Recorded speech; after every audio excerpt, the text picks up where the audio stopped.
পার্থে ৩ match সিরিজের প্রথম ওয়ানডেতে অস্ট্রেলিয়ার কাছে ৭ উইকেটে হেরেছে ভারত। ২৬ ওভারে নেমে আসা ম্যাচে ৯ উইকেটে ১৩৬ রান তোলে টিম ইন্ডিয়া। জবাবে ২৯ বল হাতে রেখে বৃষ্টি আইনে ৭ উইকেটে সহজ জয় তুলে নেয় অস্ট্রেলিয়া।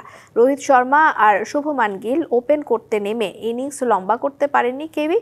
২ অঙ্কের কোটা ছোঁয়ার আগেই সাজঘরে ফেরেন রোহিত, গিল তোলেন ১০ রান। দ্বিতীয় উইকেটে নামা কোহলি ফেরেন ডাক মেরে, মিচেল স্টার্কের বলে আউট হন তিনি। মিডল অর্ডারে অক্ষর প্যাটেল এবং লোকেশ রাহুল কিছুটা পুঁজি এনে দেন ম্যান ইন ব্লুদের। বৃষ্টিতে নেমে আসা ২৬ ওভারের ম্যাচে ৯ উইকেটে ১৩৬ রান তোলে ভারত। ২৬ ওভারে অস্ট্রেলিয়ার সামনে পরিবর্তিত টার্গেট দাঁড়ায় ১৩১। মিচ মার্শের অপরাজিত ৪৬ এবং জস ফিলিপের ৩৭ রানে সহজে ম্যাচ জিতে নেয় হোস্টরা। বৃহস্পতিবার অ্যাডিলেইডে হবে দ্বিতীয় ওয়ানডে।